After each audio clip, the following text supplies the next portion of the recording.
আসে না। হয়তো এই ঘরেই ঘুমিয়ে ঘুমিয়ে স্বপ্ন দেখতেন সারা জীবন ক্ষমতায় থাকতে। 1974 সালে ঢাকার শেরেবাংলা নগরে 17 একর জায়গার উপরে নির্মিত গণভবন, যা সাবেক প্রধানমন্ত্রীর বাসভবন হিসাবে পরিচিত। 24 জুলাই গণঅভ্যুত্থানে ছাত্র জনতার আন্দোলনের মুখে দেশ ছাড়তে বাধ্য হন সাবেক প্রধানমন্ত্রী। জনগণের উপরে 17 বছরের নির্মম পাশবিক নির্যাতনের ভয়াল সব চিত্র ফুটে উঠেছে 17 একর জায়গার প্রতিটি কোণে, যা এখন জুলাই স্মৃতি জাদুঘর। বের হয়েছি ইতিহাসকে ছুঁয়ে দেখতে, যাচ্ছি জুলাই স্মৃতি জাদুঘর ভ্রমণে। আমি এখন আছি উত্তরার হাউস বিল্ডিং। এখান থেকে যাইতে হবে শেরেবাংলা নগর। আগে ছিল সাবেক প্রধানমন্ত্রীর বাসভবন, এটাকে বলা হয় বঙ্গভবন। সেটাই এখন জুলাই স্মৃতি জাদুঘর। 5ই আগস্ট খুলে দেওয়া হয়েছে সর্বসাধারণের জন্য। তো আজকে যাচ্ছি সেই জুলাই স্মৃতি জাদুঘর ভ্রমণে। বন্ধুরা, উত্তরা থেকে জুলাই স্মৃতি জাদুঘর বা গণভবনে যাওয়ার সরাসরি কোনো বাস নাই। এই যে বইয়া পরিবহনের একটা বাসে চলে আসলাম বিজয় সরণির এই মেট্রো রেলের ঠিক স্টেশনে। তো এখান থেকে জাস্ট ওই পারে পার হয়ে গেলেই গণভবনের গেটে চলে যাব।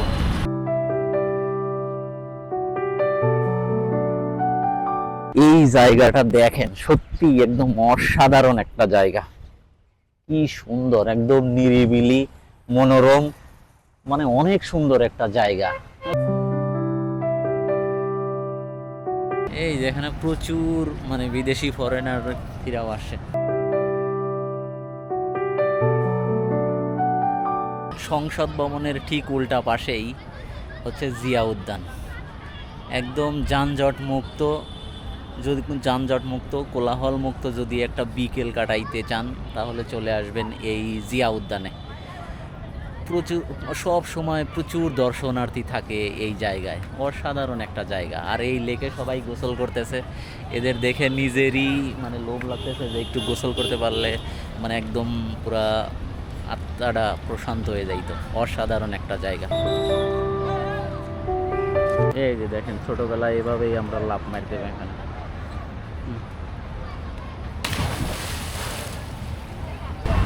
এই যে বন্ধুরা, চলে আসলাম জুলাই জাদুঘরের সামনে। কিন্তু এখানে প্রচুর মানুষ। এই যে এখন বাজে বেলা 1:30, 3টার সময় টিকিট কাউন্টার খুলবে, কিন্তু এখনই টিকিট কাউন্টারের সামনে যে পরিমাণ ভিড়, আল্লাহ জানে যে আজকে টিকিট কাটতে পারবো কিনা। এত সময়, এত রোদে, প্রচণ্ড রোদ, দাঁড়ায় থাকা খুবই কঠিন হয়ে যাবে।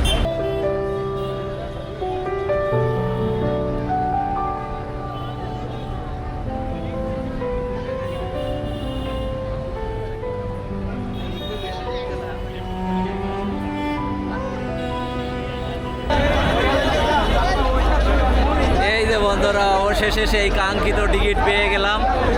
এটা মনে হয় টিকিট কাটা নয়, এটা একটা যুদ্ধ আর সংগ্রাম। এই দেখেন বাইরে কি অবস্থা।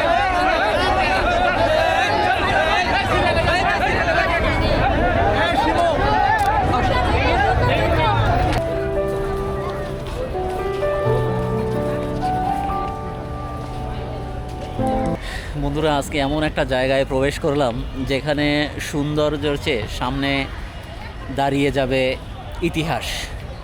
আর এটা এমন একটা ইতিহাস, বাংলাদেশের খুব সাম্প্রতিক ঘটে যাওয়া এক দগদগে ইতিহাস। আর ইতিহাসের সবচেয়ে বড় শক্তি হলো ইতিহাস আমাদেরকে ভুলতে দেয় না।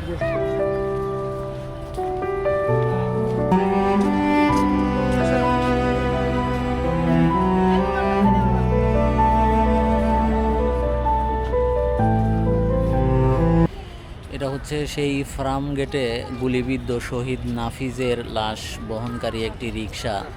নূর মোহাম্মদ নামের এক ব্যক্তি, যিনি নিজের জীবনের মায়া ত্যাগ করে এই শহীদ নাফিজের লাশ বহন করে হসপিটালে নিয়ে যাইতেছিলেন। তখন যে বিভীষিকাময় পরিস্থিতি ছিল, এই দুঃসাহস দেখানো অনেক বড় বুকের পাটা দরকার ছিল, কলিজাওয়ালা। এই সেই শহীদ নূর মোহাম্মদ রিকশাওয়ালা। এটা আসলে বিশাল বড় একটা ব্যাপার ছিল। আর এটা মুহূর্তের মধ্যে এই ছবি ভাইরাল হয়ে পুরা দেশ তোলপাড় সৃষ্টি করে ফেলে।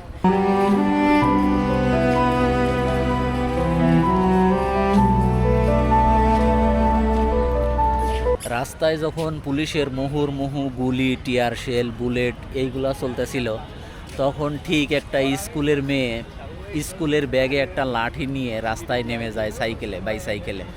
তো সাথে সাথে মানে ভিডিওটা ভাইরাল হয়ে যায়। তো এটা আসলে মূলত সাহসের প্রতীক বোঝানো হয়েছে। টিয়ার শেলের সামনে, বুলেটের সামনে এই লাঠি দিয়ে কিচ্ছু করতে পারবে না, বাট শুধুমাত্র একটা সাহস আর শক্তি মানে দেখানো আর কি। বন্ধুরা, এখানে একটা আয়নাগরের রেপ্লিকা বানানো হয়েছে। তো ঢুকলাম, দেখি একটু আয়নাগরের সেই ভয়াবহ ভয়াল সব জায়গাগুলো। আয়নাগর এটা নয়, জাস্ট একটা সিম্বল বানানো হয়েছে।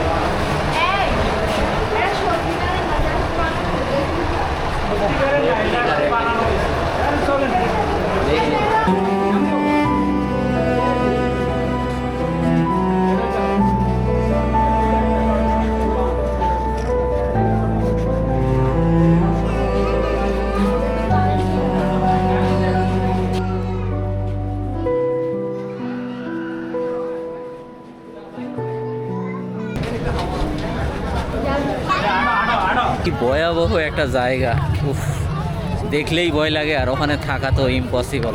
আল্লাহ রক্ষা করে।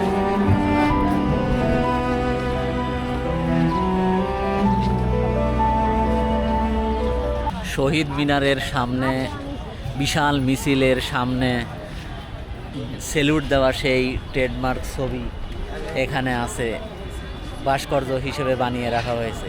এই সেলুট আমার মনে হয় পুরা পেশাজীবী মানুষকে একত্রিত করেছিল। যে একজন রিক্সা চালকও যেভাবে জুলাই আন্দোলনকে ধারণ করেছিল, মানে মুহূর্তের মধ্যে ছবিটা ভাইরাল হয়ে যায়। পুরা দেশ একদম মানে জুলাই আন্দোলনকে একত্রিত করে আমার মনে হয় এই সেলুটটা।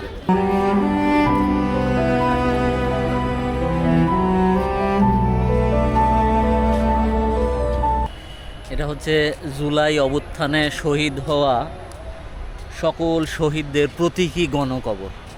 এই যে অনেক বড় একটা জায়গা নিয়ে পুরা রাউন্ড করা। তো এই জায়গাগুলো দেখলে ভেতরটা একদম মানে কি বলে শিহরিয়ে ওঠে।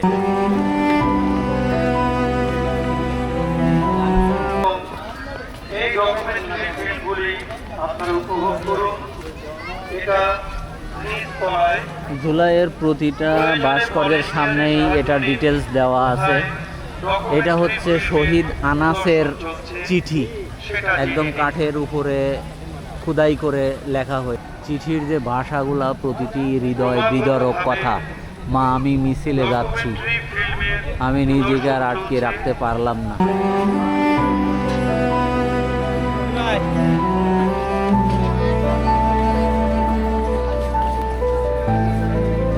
এটা হচ্ছে সাভারের সেই শহীদ ইয়ামিনের লাশ ফেলার দৃশ্য। এই শহীদ ইয়ামিনকে গুলি করে গাড়ির উপরে উঠায় নেয়, তারপরে সারা শহর ঘুরানো হয় মানুষকে ভয়ভীতি দেখানোর জন্য। এরপরে লাশটাকে একসময় উপর থেকে ফেলে দেওয়া হয়। মানে এমন নৃশংস ঘটনা, এমন মানে হৃদয় বিদারক ঘটনা জাতি আগে দেখেনি। মানে এখনও রিলসে, বিভিন্ন ধরনের ফেসবুক রিলসে বা ভিডিওতে দেখলে এখনও আমি এই জায়গাটা সবচেয়ে বেশি মানে কম্পিত হই এবং সবচেয়ে বেশি খারাপ লাগে আমার এই লাশটা দেখে।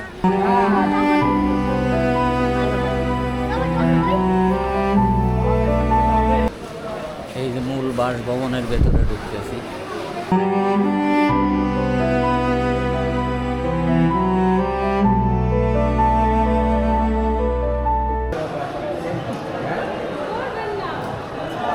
এটা কি আসলে টিভি ছিল না?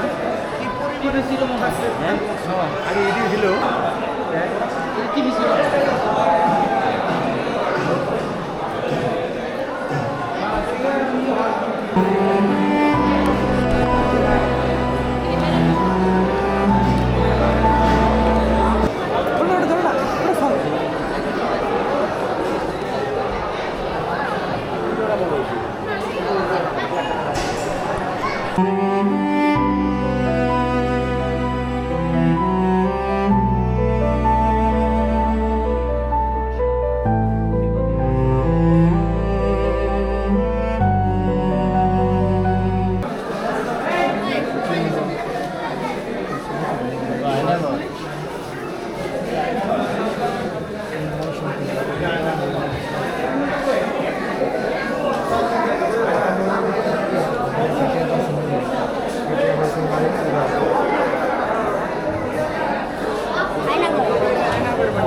এটা হচ্ছে আয়নাঘরের একটা প্রতিচ্ছবি। একবার চিন্তা করে দেখুন, নিজের ঘরে যদি একবেলা আপনাদেরকে একটা রুমে আটকায় রাখা যায় তখন আপনার অবস্থাটা কী দাঁড়াবে। আর কেউ জানে না, কেউ চিনে না, এমন একটা জায়গায় শুধু সাউন্ড হইতো মাঝে মাঝে, দুনিয়ার কোনো মানুষ খোঁজ জানে না। এমন একটা ঘরের মধ্যে যদি আটকায় রাখা যায় মাসের পর মাস, বছরের পর বছর, তাইলে একটা মানুষের জীবনের কি অবস্থা হবে।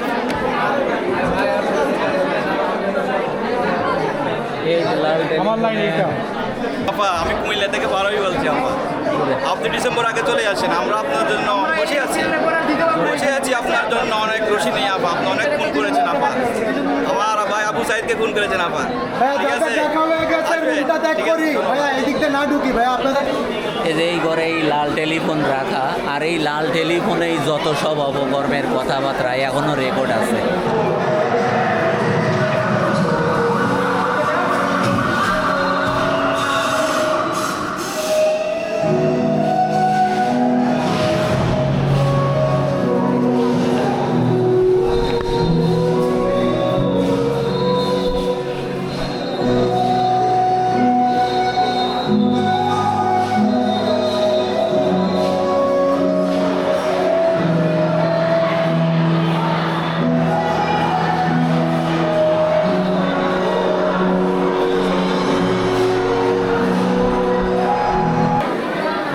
দোতলায় চলে আসলাম।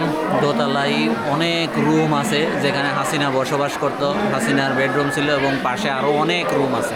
এই সব রুমগুলোতে কি কি রাখা আছে সবগুলাই দেখাবো।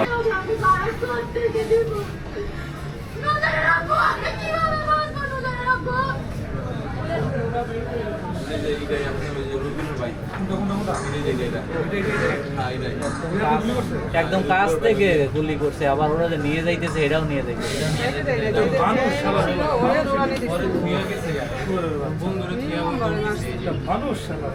আসলে একটা মানুষ কতটা নির্মম হলে কতটা নির্মমতা ঘটাইতে পারে আপনারা দেখতেছেন। এগুলা আসলে চোখে দেখে সহ্য করার মতো না, এতটা নির্মম। পাশবিক প্রত্যেকটা দেয়ালে দেয়ালে তার নির্মমতার প্রতিচ্ছবি।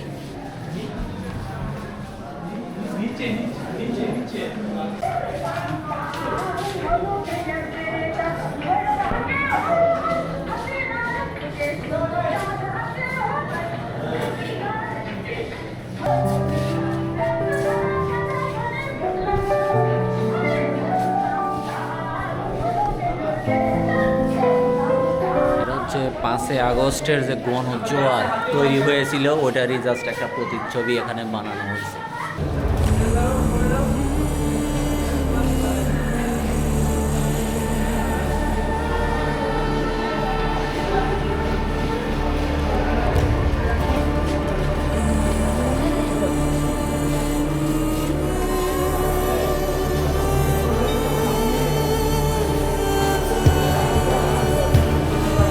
একটি পোশাকের দিকে তাকিয়ে হয়তো মনে হবে এটা তো শুধু একটা পোশাক, কিন্তু একটু গভীরভাবে তাকালে মনে হবে এই পোশাকের সঙ্গে হয়তো জড়িয়ে আছে কোনো মায়ের স্মৃতি। কেউ হয়তো কোনোদিন ভাবতেও পারেনি তার একটা ছবি একদিন ইতিহাসের অংশ হয়ে যাবে। আজ তাদের স্মৃতি সংরক্ষিত আছে এই জাদুঘরে। এরা হচ্ছে শিশু জাবির ইব্রাহিম, আব্দুল আহাদ আর হচ্ছে রিয়া গোপ, 3টা শিশু এই জুলাই আন্দোলনে যে শহীদ হয়েছিল তারা 3জনের ছবি হচ্ছে এটা। বন্ধুরা যে ঘুরতে ঘুরতে চলে আসছি তার বেডরুমে, এখানে বেডরুমের ছবি আছে। কিন্তু সময় কত দ্রুত বদলে যায়। একদিন যে ঘরের দরজা ছিল ব্যক্তিগত জীবনের সীমানা, আজ সেই ঘরের সামনে দাঁড়িয়ে সাধারণ মানুষ ইতিহাসের একটি অধ্যায়কে দেখছে।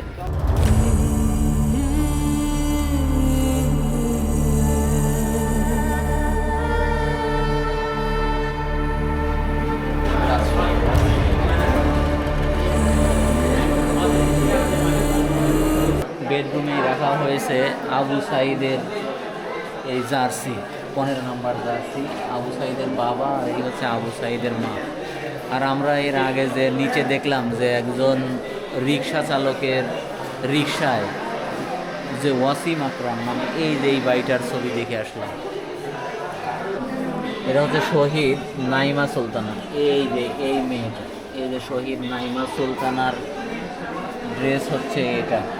এটা উত্তরা মাইলস্টোন কলেজের একটা ছাত্রী। এক সময় যে গড় ছিল একজন রাষ্ট্রপ্রধানের ব্যক্তিগত বিশ্রামের জায়গা, কালের বিবর্তনে আজ সেই গড় জনগণের জন্য উন্মুক্ত, দর্শনার্থীদের জন্য উন্মুক্ত। আর এই গড় নীরবে কালের সাক্ষী হয়ে দাঁড়িয়ে আছে চারপাশের সব দেয়াল। এটা সত্যিই এক অভাবনীয় ইতিহাস। এই যে আমার বেডরুমের পাশেই একটা বিশাল বড় একটা রুমে লাইব্রেরির মতো আছে। এখানে সব জুলাই এর যত বই আছে। জুলাই গণঅভ্যুত্থান স্মৃতি জাদুঘরে সম্মানিত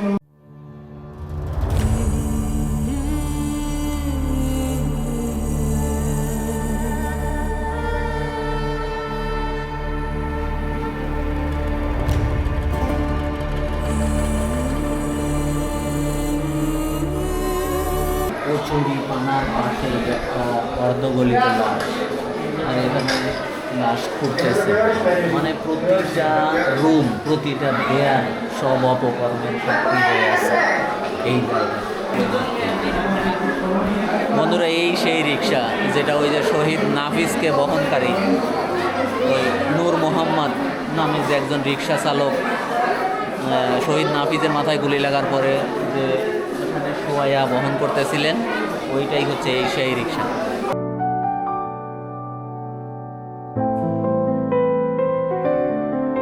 এই দৃশ্যটা জাস্ট দেখুন,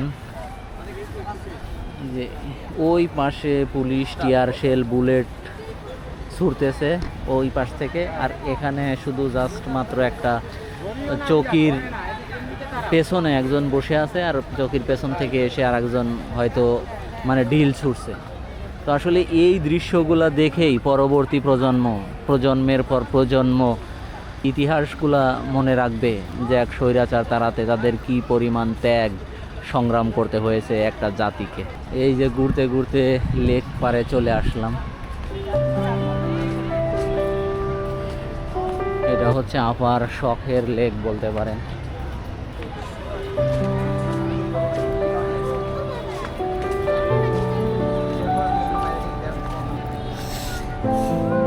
এখন একদমই পরন্ত বিকেল, বসে আছি বঙ্গভবনের লেক পারে। আসলে এই লেক পার বা বঙ্গভবনের যত ইতিহাস সাবেক প্রধানমন্ত্রী শেখ হাসিনাকে ঘিরে। এই লেক পারে বসেই আপনারা দেখেছেন যে আপা বসে বসে মাছ ধরতো, তারপরে হাঁসকে খাওয়াইতো, এখানে রাজা হাঁস পালতো। মানে আসলে জায়গাটা অসাধারণ। বন্ধুরা, পুরা জুলাই স্মৃতি জাদুঘর ঘুরে দেখলাম। শুধু একটা কথাই চিন্তা করলাম যে সময় পরিবর্তনশীল আর ক্ষমতাও চিরস্থায়ী নয়। একদম দোর্দণ্ড প্রতাপশালী এক প্রধানমন্ত্রী বাস করতেন এই গণভবনে। এই যে ঠিক আমার পেছনের যে রুমটা দেখতেছেন, এই রুমেই বসবাস করত। বাট ক্ষমতার অপব্যবহারের কারণে আজ এই বাংলাদেশ ছাড়তে বাধ্য হয়েছে। আর এই সংগ্রামে জীবন দিতে হয়েছে জেএনজি, হাজার হাজার জেএনজিকে। তারপরেও বিজয় ছিনিয়ে আনতে পারছে, এটাই সবচেয়ে বড় পাওয়া। ক্ষমতাসীনরা সবসময়ই মানে সৎ পথে চলুক, এটাই আমাদের চাওয়া। ভালো থাকুক সব জেএনজি, ভালো থাকুক সব আহত, পঙ্গু এবং যেসব শহীদরা মৃত্যুবরণ করেছে, সবাই ভালো থাকুক এই প্রত্যাশায় আজকের মতো বিদায় নিচ্ছি এই জুলাই স্মৃতি জাদুঘর ব্লগ থেকে। তো সবাই ভালো থাকবেন, সুস্থ থাকবেন, দেখা হবে আবার নতুন কোনো ব্লগে। আল্লাহ হাফেজ।